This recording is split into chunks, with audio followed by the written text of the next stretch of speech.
Welcome to Hey Tabi, the podcast where we talk about the hard things out loud with our actual lips.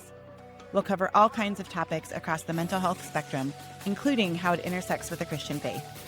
Nothing is off limits here, and we are not take 2 verses and call me in the morning. I'm Tabitha Westbrook, and I'm a licensed trauma therapist, but I'm not your trauma therapist. I'm an expert in domestic abuse and coercive control, and how complex trauma impacts our health and well-being. Our focus here is knowledge and healing. Trauma doesn't have to eat your lunch forever. There is hope. Now, let's get going. Welcome to this week's episode of Hey Tabi. I'm so glad that you are here with me. This week, I want to talk about the topic of community. And I think that is a topic that for so many people just is really hard, to be honest. It's a really hard topic to enter into.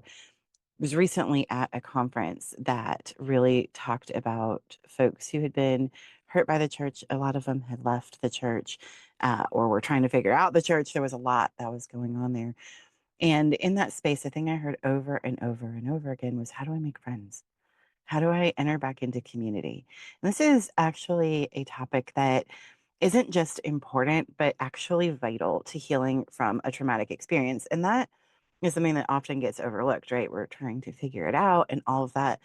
But oftentimes, whether it is an abusive relationship that you leave or coercively controlling relationship, or if something happens and you're harmed in a church and you have to leave that community, it leaves you almost without family, sometimes actually without family. And that is a really hard place to be. Then trying to both heal and find a supportive community again can just be so incredibly difficult. It feels almost impossible in those moments, but it's also really actually vital to your healing. So today I wanted to just take a little bit of time and talk about how to re-engage. Like, what is your path to re-engaging in healthy community, or even finding one if you've never had one, because that's also often part of people's stories. This is coming from the work I did for my book, Body and Soul Healed and Whole, an invitational guide to healthy sexuality after trauma, abuse, and coercive control.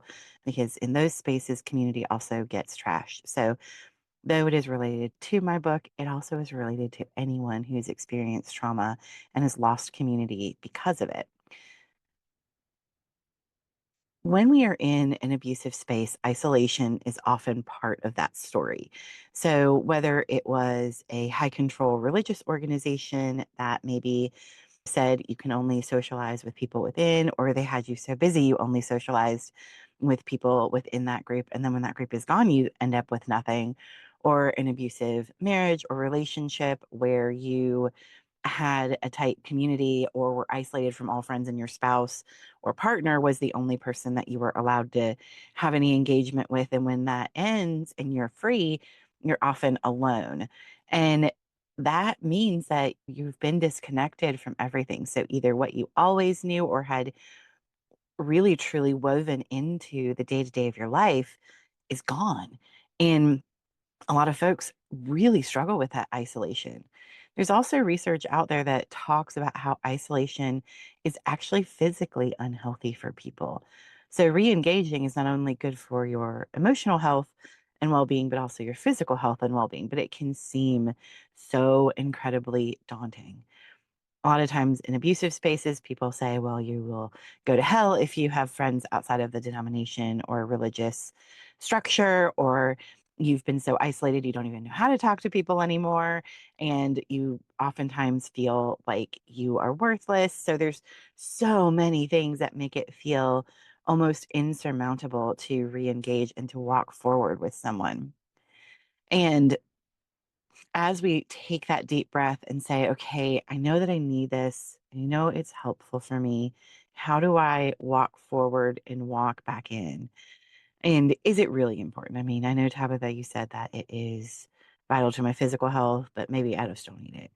And I would just say that the Lord does say that we're created in community. We were created by community. So it is really important for us to re engage. And I'm not trying to spiritually bypass any harm that you have had in communities that were faith based, because that scripture alone, the one that I just summarized, may be absolutely been used to weaponize against you. And that is not my intent here. But there is a truth to it that we are created for community and we do need to be together to encourage each other. And it is critical to our well being.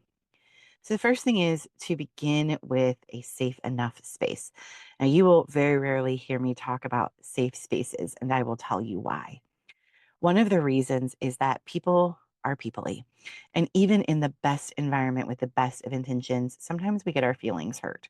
So, what we are looking for overall when we're talking about a safe enough space is one that is overall going to have an environment that adheres to boundaries. So you're not going to be pushed. It's not like you're expected, let's say, for a church to come every Sunday morning, Sunday night, Wednesday night, Thursday, the alternate Tuesdays or whatever.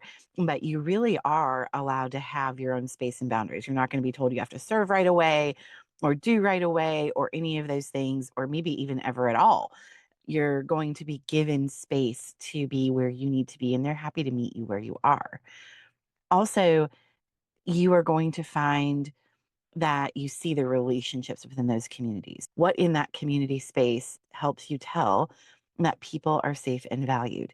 Do they have, let's say, for example, a church, do they have processes in place that recognize abuse? Are they actively trying to be a non oppressive environment? Things of that nature. Do they value the voices of both men and women? If you know anything about me at all, you know that I value both the voice of women and men. And I think that both need to be at the table and equally heard, because if we're all image bearers of the living God, then we all bring something special, precious, and unique. You would love a community with some diversity, both in age and in socioeconomic status, in ethnicity, ideally, because those are often healthier communities because you have different people and different experiences. Sometimes I've heard, oh, go find other 30 somethings or 40 somethings or 50 somethings or 20 somethings. And yes, of course, we want friends in our stage and age in a lot of ways. However, there can be such gift and goodness finding people across the lifespan. For example, my best friend is about, gosh, I'm going to have to math. I think she's about 13 years older than I am. And we get along famously well. We have a ton of similarities, a ton of similarities in how we process the world. And we've done a ton of life together. It's been 25 years now. We get along great. And if I had only been looking for friends in my own age bracket, I would have missed out on her. I have friends that are younger than me that are in their 30s, and I'm not going to tell you how old I am, although we'll just say that I'm about to become an artifact, and you can go Google what age that might be. But my friends who are in their 30s are equally important to me.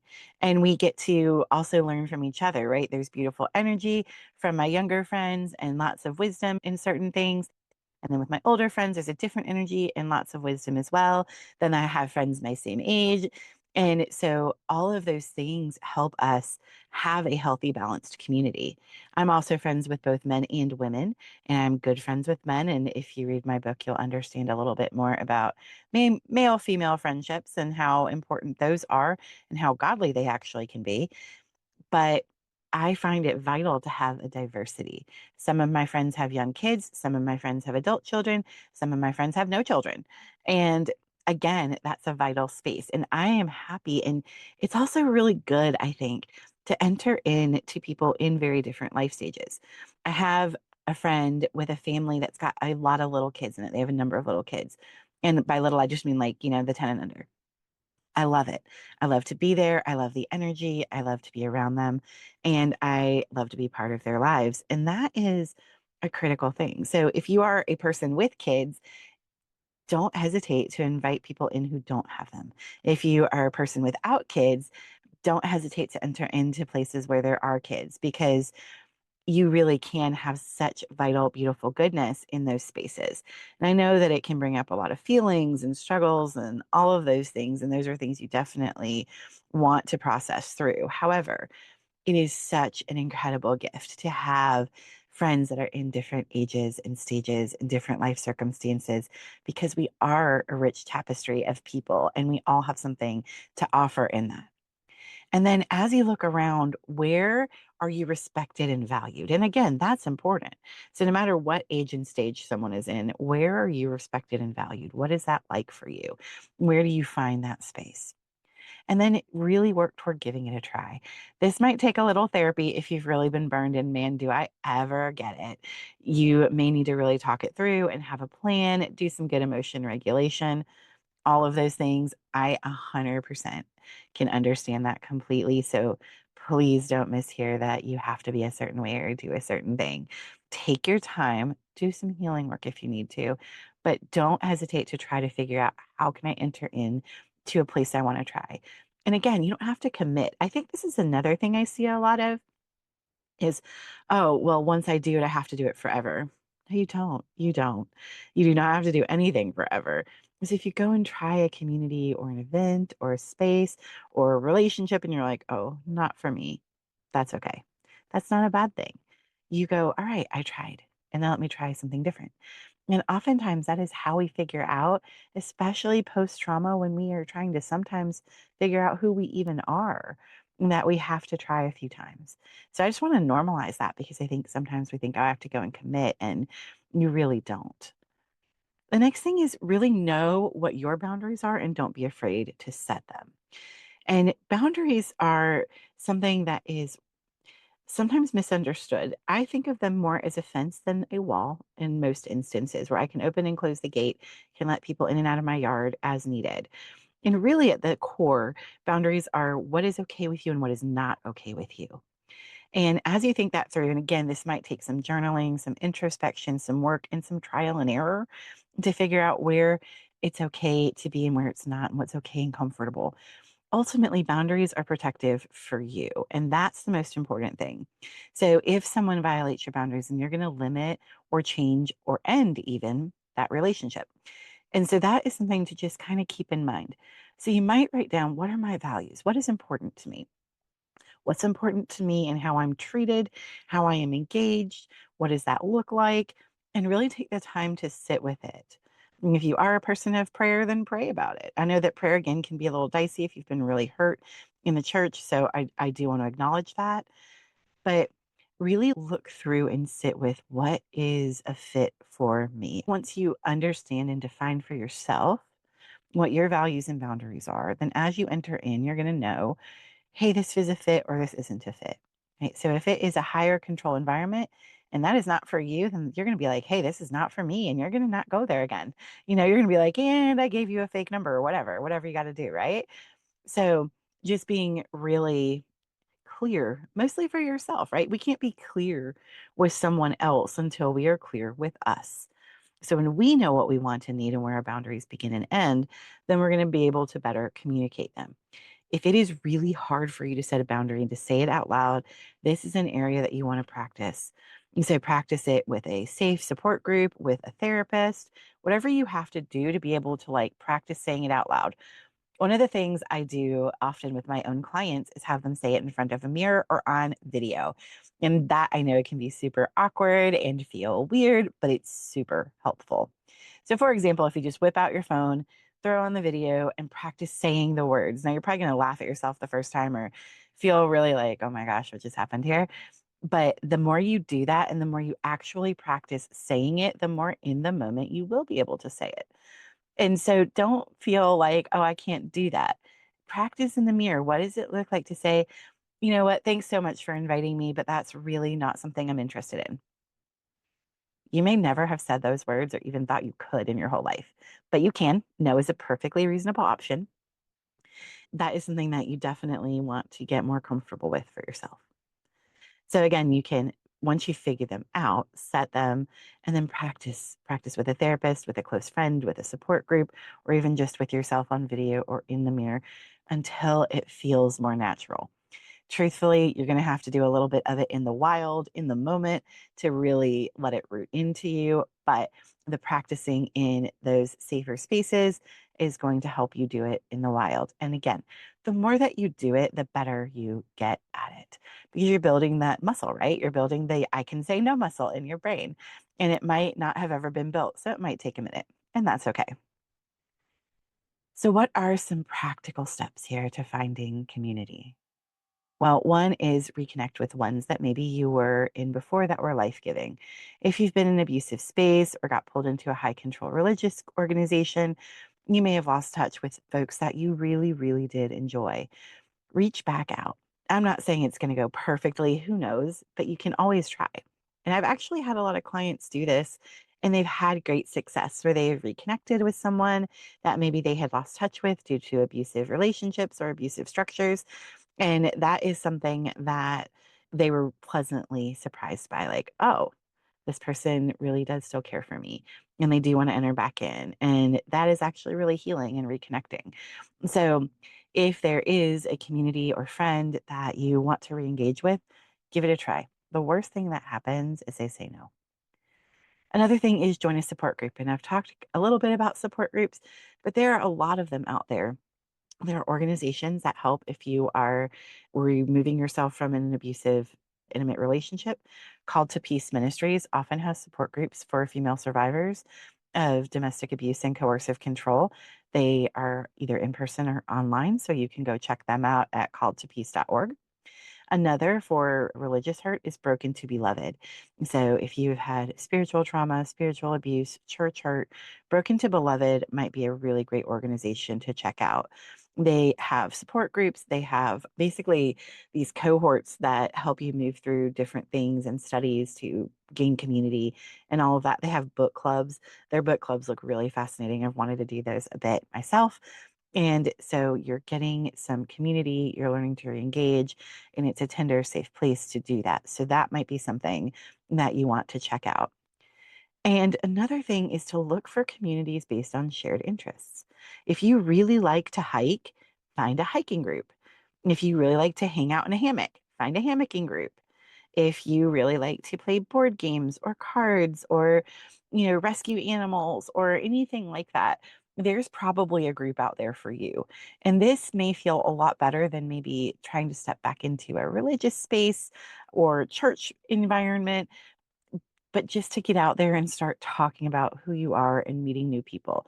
And oftentimes you will be surprised at who you find. There are things like cooking classes that you can do. I have done them by myself where I just find one and I go do it. So avail yourself of those things.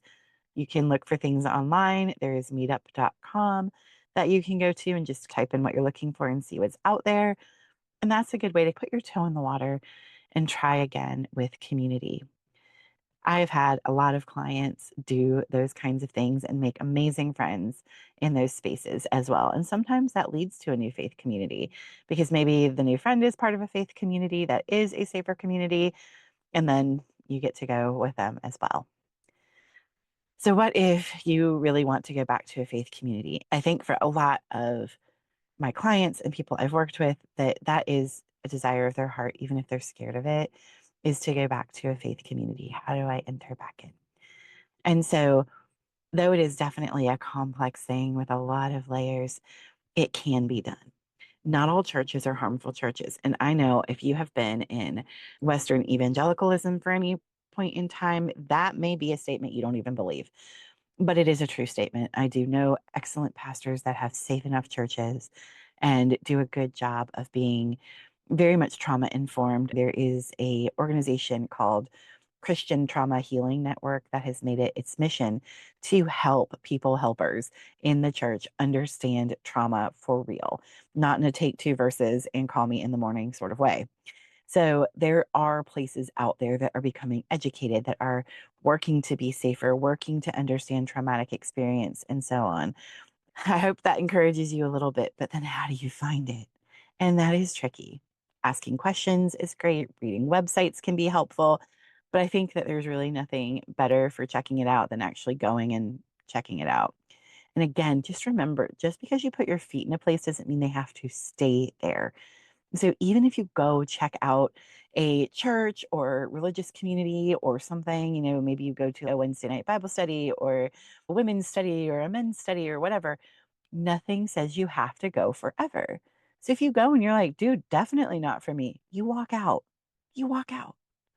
And that doesn't mean the first night, it could be 10 nights in, it could be 6 months in. You don't have to stay in a place if it is not a safe, healthy place for you. You really don't.